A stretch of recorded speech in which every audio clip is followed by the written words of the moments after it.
আসসালামু আলাইকুম। কেমন আছেন সবাই?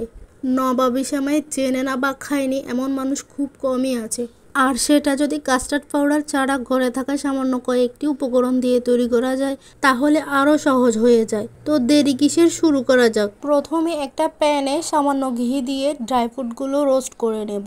বাসায় খেজুর, কিশমিশ আর চীনাবাদাম ছিল, আমি সেটা ব্যবহার করেছি। আর ঈদে সবার ঘরে এই ড্রাই ফ্রুট কম বেশি থাকে। ড্রাই ফ্রুটগুলো হালকা ব্রাউন কালার হয়ে আসলে তুলে নেব। একই প্যানে দিয়ে দেব 1 প্যাকেট সেমাই। আমি লাচ্চা সেমাই নিয়েছি, আপনারা চাইলে নর্মাল যে সেমাই পাওয়া যায় সেটাও ব্যবহার করতে পারেন। সেমাইগুলো কিছুক্ষণ নেড়ে চেড়ে যখন একটু গরম হয়ে আসবে দিয়ে দেব 1 টেবিল চামচ চিনি। চিনিগুলো গলে যাওয়া পর্যন্ত নাড়তে থাকবো। অবশ্যই চিনি এক জায়গায় দলা করে না দিয়ে ছিটিয়ে দিলে খুব সহজে গলে যাবে। এবার নন স্টপ নাড়তে থাকতে হবে। অবশ্যই চুলার হিট তখন মিডিয়াম টু লো এর মধ্যে থাকতে হবে, না হলে সেমাইগুলো তলায় লেগে যেতে পারে। চিনিগুলো যখন গলে আসবে দিয়ে দেব আবার 1 টেবিল চামচ চিনি।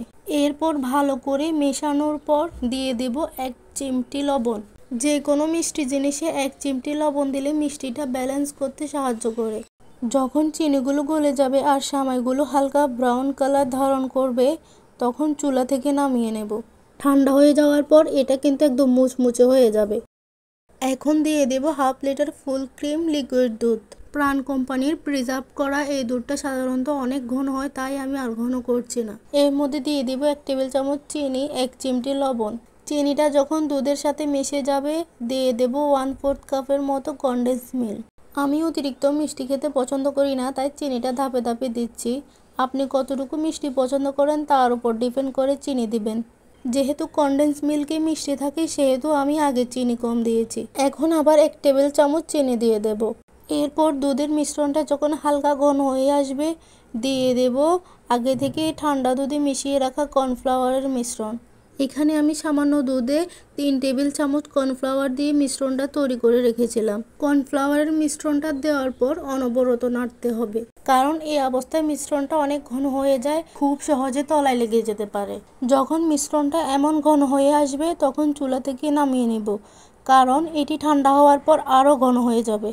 এখানে আমি একটা বক্স নিয়ে নিয়েছি, কারণ বক্সে ঢাকনা মেরে ফ্রিজে রাখতে সুবিধা হয়। প্রথমে নিচে সেমাইয়ের একটা লেয়ার দিয়ে দেব, তারপর দুধ কর্নফ্লাওয়ারের মিশ্রণে বানানো কাস্টার্ডটা দিয়ে দ্বিতীয় লেয়ার দেব। লেয়ারের মাঝে মাঝে রোস্ট করা ড্রাই ফ্রুটগুলো চিটিয়ে দেব। এভাবে আমি 4টি লেয়ার দিয়ে উপরে ড্রাই ফ্রুট চিটিয়ে বক্সের ঢাকনা মেরে ফ্রিজের নর্মাল টেম্পারেচারে রেখে দেব 2-3 ঘন্টার জন্য। এই নবাবী সেমাইটা ঠান্ডা ঠান্ডা খেতে বেশি ভালো লাগে। উপরে নিচ্ছি ক্রিস্পি সেমাই, মাঝখানে ক্রিমি কাস্টার্ড, খেতে অনেক মজাদার হয়। 2-3 ঘন্টা পরে ফ্রিজ থেকে নামিয়ে ঠান্ডা ঠান্ডা পরিবেশন করব। ভিডিওটি কেমন লেগেছে জানাবেন কিন্তু। যেহেতু ভিডিওটি এতক্ষণ দেখেছেন নিশ্চয়ই ভালো লেগেছে। লাইক, কমেন্ট, একটা সাবস্ক্রাইব করে দেবেন। 2-3 ঘন্টা পর ফ্রিজ থেকে নামিয়ে যখন ডেজার্টটা খেলাম, ভেতরের কাস্টার্ডটা এত ক্রিমি হয়েছে যে মুখে দেওয়ার সাথে সাথে মিশে যাচ্ছে। আজকের মতো এখানেই বিদায় নিচ্ছি। ভালো থাকবেন সবাই। আল্লাহ হাফেজ।